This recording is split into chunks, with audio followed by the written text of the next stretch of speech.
Well, it's good to see you. You're a travelling light man, aren't you? I mean, you're a one-man band. Light, Yes. You don't carry other musicians with you? Yes, I just started in about 3 months carrying a band because so many people ask, why don't you carry your own band? So now I am. There was reasons for me not to back in the 60s. Things got a little smoky and juicy too, for that matter. And you're a clean living man, aren't you? You don't... Well, I wouldn't say that, but I'm trying. But you don't rehearse. I mean, you can be difficult. Yes, I do. We had a 3-minute rehearsal just before the... That's an unusual thing. You're known to... I don't know. With musicians like that, maestros, I think you can just say a few words, especially songs with 2 changes, you know. What was your own worst concert experience? I missed one because of snow. And in fact, it was the 3rd one in my career. In Kentucky, I tried to drive down. And I missed one in the snow. Other than that, to me, it's not a worst concert. It's when I'm playing in front of people who don't, are not my, so we say, clientele. I played in the jazz house with, I forget the jazz, but the artist. But I was playing Maybelline, the only 2 songs I had, and they would just walk out when I came on and walk back at J.J. Winding. That's who it was. And he'd play his jazz, from which I hate with a passion, jazz. And so I had no audience, and he had the entire audience. They just walked out and got a beer, and when I went off, they came back in and enjoyed their music. But what happened in Minneapolis? There was a rather unpleasant concert for you there, wasn't there? When they didn't want you to stop. I can't remember. Didn't the guy pull a gun and say... Oh, no, Mineola, Mississippi. Oh. Yeah, Mississippi. Which is quite in a different country. You really, yeah. We were playing New Year's Eve from 8 to 12, my contract, and I have a record for following contracts. New Year's Eve, everything starts at 12 o'clock. And at 12:01, make sure I give them a good 4 hours. I packed my gear, and we were leaving, and the old farmer, it was a small house, 200 people, he said, play on. He says, you didn't start till 5 after, you know, and that was, my watch was 8 o'clock. Anyway, we started playing on, you know, because that was Mississippi, you know. And we didn't stop until he said that was enough, a 3:15 or something. We didn't stop. David, you promoted concerts. You promoted Neil Diamond, didn't you? Were you a ruthless promoter? No, I was adorable. He was...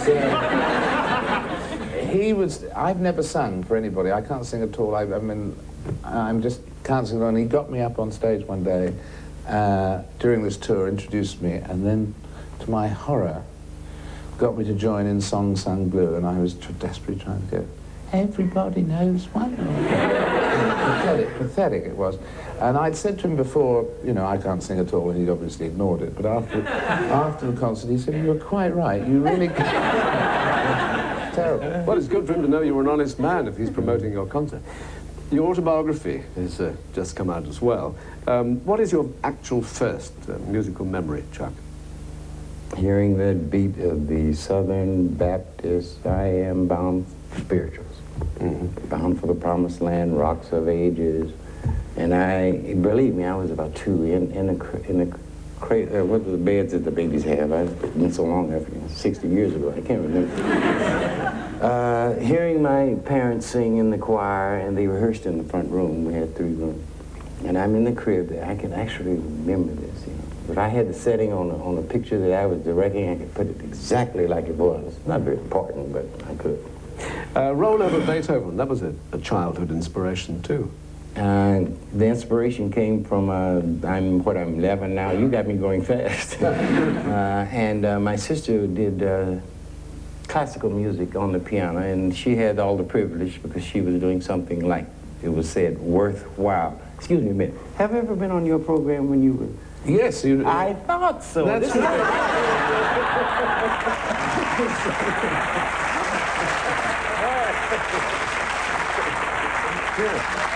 This is David Frost, and this is Anita Dobson. Bill Haley, is it? Now, did you, Chuck, did you meet a lot of prejudice as a performer? Yes, I did, and might I say that I met it long before I was a performer, which sort of, say, groomed me or trained me in for it, because my father was a carpenter, and I went around with him since 8, and we worked for a realty company in the white neighborhood, and this is very popular over there because, just to insert this, I didn't realize that all black people weren't black until I came to Europe and found out when people said, oh, or I used to wear my hair wavy and out from my head, and they'd say, oh, are you East Indian? Oh, are you Jamaican? Or, gee, they have distinctions over here. You're not just black, you might be something.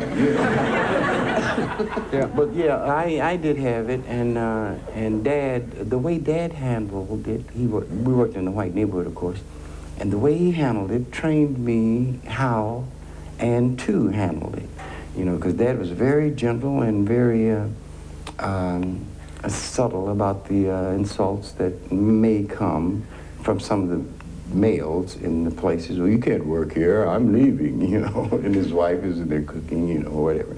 And Dad would say, well, I'll have the realty company send someone else, and thank you.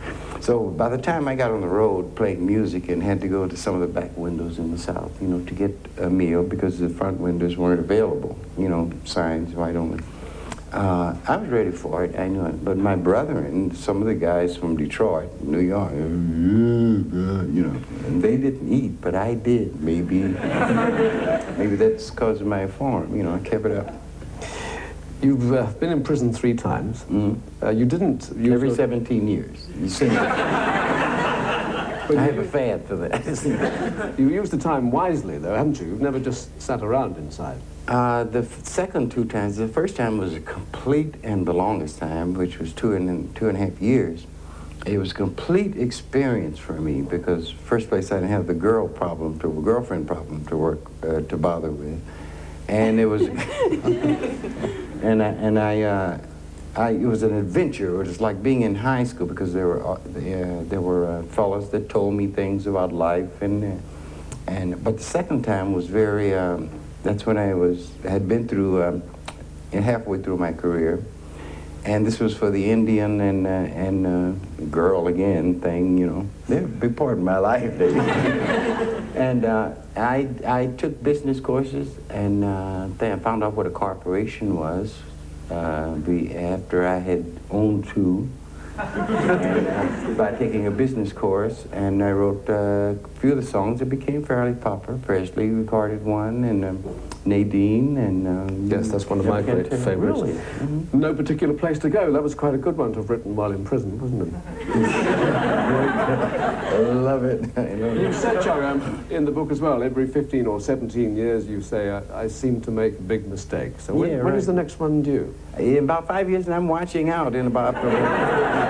well, 5 years. It seemed the first one was 2.5 years incarceration. The second one, 16 months.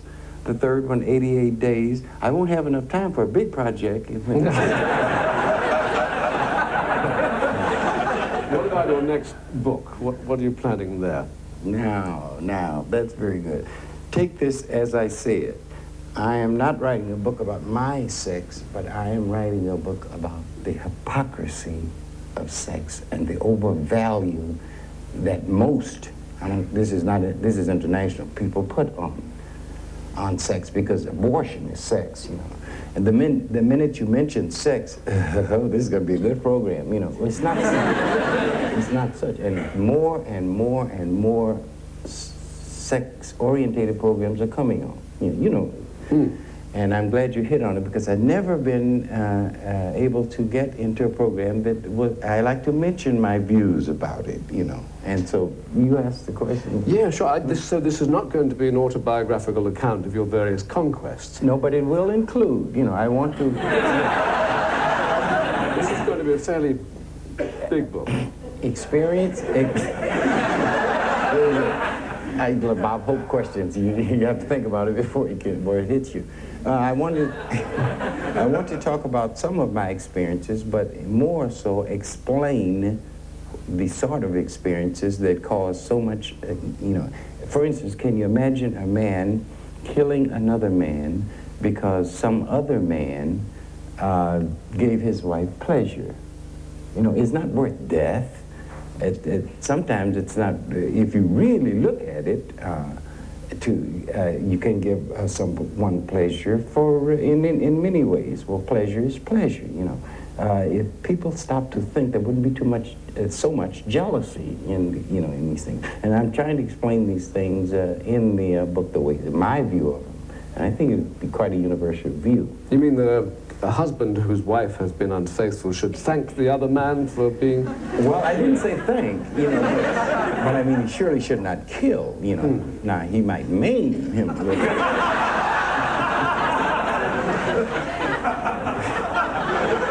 And does that extend to your own It should wife? be more consideration given to the victim, I would say. Well, not the victim, the plaintiff. The one who did the wrong. You know. If this was your own situation with your own lovely wife, would you maim, would you kill, or would you just... No, but I would surely educate him, you know.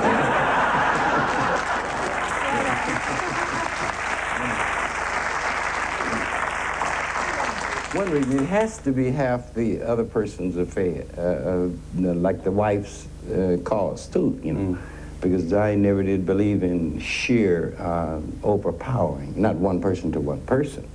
I mean, if I was a woman, I should never be molested in that way, because there's too many ways I can think of preventing it, you know. If nothing but just keep moving, you know. Now, we know you've been around a long time because history tells us so, but it is very difficult to believe that you are now 61 years old. Yes, I was born in 18... Yeah. So, you're extremely fit, aren't you? It seems as though I'm still rocking. And your music is now literally out of this world. I hope so. I'm very fortunate. I want to thank all of Britain and all of Europe, for that matter, for recognizing some of the works I've done, because I really like myself. Out of this world, because I know it's been taken on a spacecraft to other planets. How about that? Yeah. But now, bring it down to earth, though not quite really. Of all the people who've sung your praises, and I don't think anybody has expressed it better than at the beginning of your film, Hail, Hail, Rock and Roll, right. John Lennon. Right. If you were to try and give rock and roll another name, you might call it Chuck Berry. Right. In the 1950s, the whole generation worshipped his music, and when you see him perform today, past and present all come together, and the message is Hail, Hail, Rock and Roll, right on.